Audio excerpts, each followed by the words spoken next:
నాతో చెప్పండి. అంతేగాని నేనైతే తనతో ఇప్పుడు మాట్లాడాలనుకోవట్లేదు. నా మనసైతే ఏం బాలేదు అత్తయ్య గారు. నాకు చాలా విషయాలు తెలిసాయి.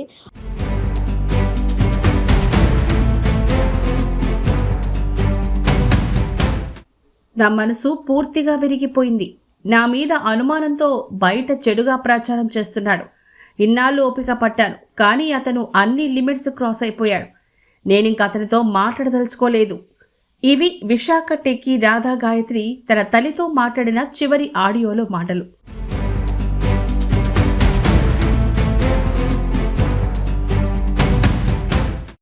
అమ్మ, మా అత్తగారు ఫోన్ చేశారు. ఎందుకమ్మా ఇవన్నీ వస్తున్నాయి? నేను ఈ మాటే విన్నాను. ఇవన్నీ చెప్పారు. నేనైతే అత్తయ్య గారు, నా మనసైతే ఫుల్‌గా విరిగిపోయింది.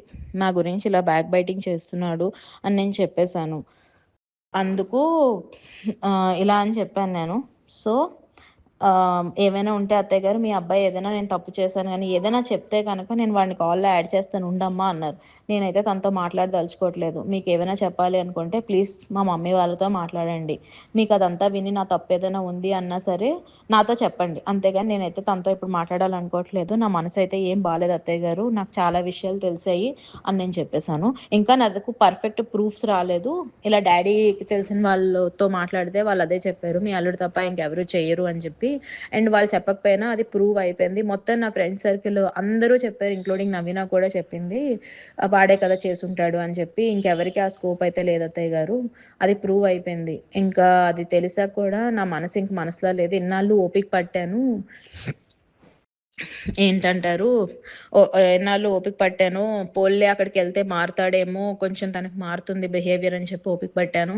కానీ ఇప్పుడు తను నా అన్ని లిమిట్స్ క్రాస్ అయిపోయాడు. ఇంక నేనైతే ఏం మాట్లాడదలుచుకోవట్లేదు. నా మనసైతే బాలేదు. ఇప్పుడు నేనేం మాట్లాడదలుచుకోవట్లేదు తనతోనైతే అని చెప్పేసాను.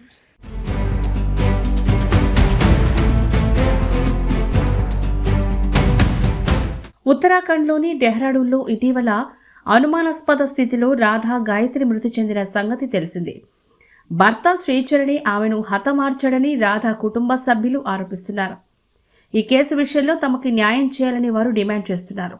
ఈ దారుణ ఘటన నేపథ్యంలో రాధా గాయత్రి కుటుంబ సభ్యులను ఏపీ టీడీపీ అధ్యక్షుడు పల్లా శ్రీనివాసరావు పరామర్శించి అండగా ఉంటామని భరోసా ఇచ్చారు. అనంతరం ఆయన మాట్లాడుతూ, నిందితుడు శ్రీచరణ్ సింహాచలం పరిధిలోని ఒక లాడ్జిలో దిగి కేసు నమోదైన వెంటనే పరారైనట్లుగా తెలిసిందన్నారు. మొదటి నుంచి శ్రీచరణ్ ఒక సైకోలాగే ప్రవర్తించేవాడని మృతురాలి తల్లి సత్యవతి కన్నీరు మున్నీరయ్యారు. ఎప్పుడు ఏ సెల్ఫీ పెట్టని అతడు చనిపోయిన రోజు అర్ధరాత్రి దాటాక గాయత్రితో సెల్ఫీ పెట్టడం, మరుసటి రోజు ఉదయమే విమాన టికెట్ పంపి చనిపోయిందని చెప్పడం వెనుక పెద్ద కుట్ర దాగుందని ఆరోపిస్తున్నారు. నమస్కారం. మా అమ్మాయి రాధా గాయత్రి మరణం గురించి మీరందరూ చాలా శ్రమిస్తున్నారు, చాలా మద్దతు కూడా ఇస్తున్నారు మాకు. నేను నిన్న ఒక వీడియో చూశాను. చరణ్ ప్రజల్ని, సమాజాన్ని, పోలీసుల్ని, మీడియాని అందరినీ తప్పుదో పట్టిస్తున్నాడు. మీడియా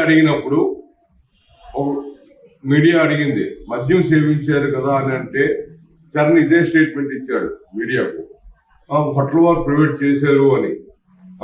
నేను ఆ న్యూస్ వినగానే షాక్ అయ్యాను. నేను హోటల్ వాళ్ళు ఎలా మద్యం ప్రైవేట్ చేస్తారు, ఎలా ఎంకరేజ్ చేస్తారు అని. నేను ప్రెజెంట్ అయితే మా అమ్మాయి కేసు విషయంలో మసూరిలోనే ఉన్నాను. నేను అప్పుడు మసూరి పోలీసు పర్మిషన్ తీసుకుని నేను ఆ హోటల్కి ఫోన్ చేసి ఎంక్వైరీ చేయడం జరిగింది. వాళ్ళు ఇదే చెప్పారు నాకు, మేము ఎటువంటి మద్యం కానీ మారక ద్రవ్యాలు కానీ ఎటువంటి ఏవి సప్లై చేయము, లోపలికి ఎలా కూడా చేయమని చెప్పారు. నేను ఒక ఎక్స్ ఆర్మీని, నా ఒక దేశ సైన్యాన్ని నేను సేవ చేశాను. ఇటువంటి నా కూతురికే రక్షణ లేకపోతే సామాన్య మానవునికి ఎటువంటి రక్షణ ఉంటుందో మీరే ఆలోచించి నాకు న్యాయం చేయాలని నేను కోరుకుంటాను. కూతురు మృతిపై అనుమానాలు వ్యక్తం చేస్తూ రాధా గాయత్రి తండ్రి సుధాకర్ ముసోరి పోలీసులకు ఇచ్చిన ఫిర్యాదు ఆధారంగా ఇప్పుడు భర్త శ్రీచరణ్పై హత్య కేసు నమోదైంది. ఈ ఫిర్యాదులో 11 కీలక అంశాలను పొందుపరిచారు.